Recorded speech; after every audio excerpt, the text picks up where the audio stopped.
दोस्तों, जब भी दिवाली का नाम आता है आंखों के सामने दीपों की पंक्तियां जगमगाने लगती हैं। घर आंगन में सजे रंगोली के रंग दिखाई देते हैं और वातावरण में खुशियों का आलोक छा जाता है। लेकिन क्या आपने कभी गहराई से सोचा है कि आखिर हम दिवाली मनाते क्यों हैं?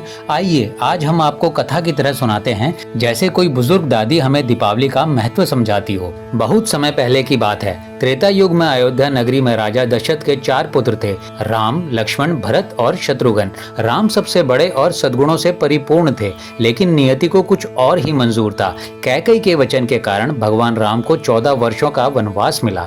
राम ने वनवास स्वीकार किया और माता सीता व भाई लक्ष्मण के साथ जंगल चले गए। वहीं रावण ने माता सीता का हरण किया और फिर लंका में भगवान राम और रावण का युद्ध हुआ। आखिरकार सत्य की असत्य पर विजय हुई। राम ने रावण का वध किया और माता सीता को वापस अयोध्या लाए। 14 वर्षों के लंबे वनवास के बाद जब श्री राम, लक्ष्मण और सीता अयोध्या लौटे तो अयोध्या वासियों का खुशी का ठिकाना न रहा। हर गली, हर घर, हर चौक दीपकों से जगमगा उठा।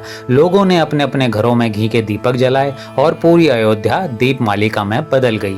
वह दिन था कार्तिक अमावस्या और तभी से हर साल इसी दिन दीप जलाकर हम दीपावली मनाते हैं। लेकिन दिवाली सिर्फ श्री राम के अयोध्या आगमन की याद में ही नहीं मनाई जाती। इस दिन का एक और गहरा संबंध है देवी लक्ष्मी से। कहा जाता है समुद्र मंथन के समय जब देवताओं और दैत्यों में क्षीर सागर का मंथन किया गया तब 14 रत्न निकले। उन्हीं में से एक थी महालक्ष्मी जी। वे कार्तिक अमावस्या की रात प्रकट हुई थी। तभी से इस दिन लक्ष्मी पूजन का विशेष महत्व माना जाता है। लोग मानते हैं कि अमावस्या की उस अंधेरी रात में जब दीप जलाए जाते हैं तो लक्ष्मी माँ प्रसन्न होकर घर घर में धन, सुख और समृद्धि प्रदान करती हैं। कथा यहीं समाप्त नहीं होती। दीपावली से एक और पौराणिक घटना जुड़ी हुई है, नरकासुर वध। नरकासुर नाम का असुर अत्याचार करता था। उसने हजारों कन्याओं को बंदी बना रखा था। भगवान श्री कृष्ण ने नरकासुर का वध किया और उन सबको मुक्त कराया। यह विजयी का दिन नरक चतुर्दशी कहलाया, जो दीपावली से एक दिन पहले मनाया जाता है। महाभारत काल की भी एक कथा है। जब पांडव 13 वर्षों का वनवास और 1 वर्ष का अज्ञातवास पूरा कर हस्तिनापुर लौटे, तब भी नगरवासियों ने दीप जलाकर उनका स्वागत किया। इस प्रकार दीपावली को पांडवों की वापसी की स्मृति में भी मनाया जाता है। इतिहास बताता है महान सम्राट विक्रमादित्य का राज्याभिषेक भी कार्तिक अमावस्या को ही हुआ था।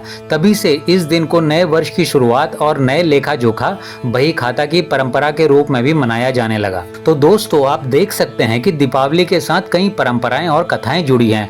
अयोध्या में श्री राम का आगमन, समुद्र मंथन में लक्ष्मी जी का प्रकट होना, कृष्ण द्वारा नरकासुर वध, पांडवों की वापसी, राजा विक्रमादित्य का राज्याभिषेक। यानी यह पर्व सिर्फ एक घटना की स्मृति नहीं बल्कि संपूर्ण भारतीय संस्कृति का उत्सव है।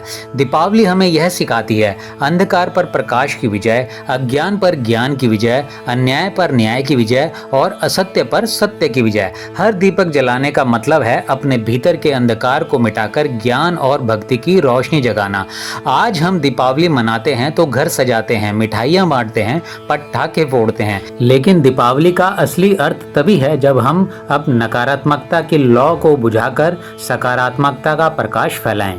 दीपावली हमें याद दिलाती है कि खुशियां बांटने से बढ़ती हैं। जैसे एक दीपक दूसरे दीपक को जलाता है, वैसे ही हमारा एक छोटा सा सत्कर्म समाज में अनियमित रोशनियां फैलाता है। तो दोस्तों, अगली बार जब आप दीपावली मनाएं तो याद रखिए, यह सिर्फ दीप जलाने या मिठाई खाने का त्योहार नहीं है। यह हमारी सभ्यता, संस्कृति और भक्ति का उत्सव है। यह हमें सिखाता है कि अंधकार चाहे कितना भी गहरा क्यों ना हो, एक छोटी सी लौ भी पूरे वातावरण को बदल सकती है। आइए हम इस दीपावली पर सब मिलकर कहें, दीप से दीप जले, हर घर में खुशियां पलें, सत्य, भक्ति और प्रेम का उजाला फैले। शुभ दीपावली। जय श्री राम।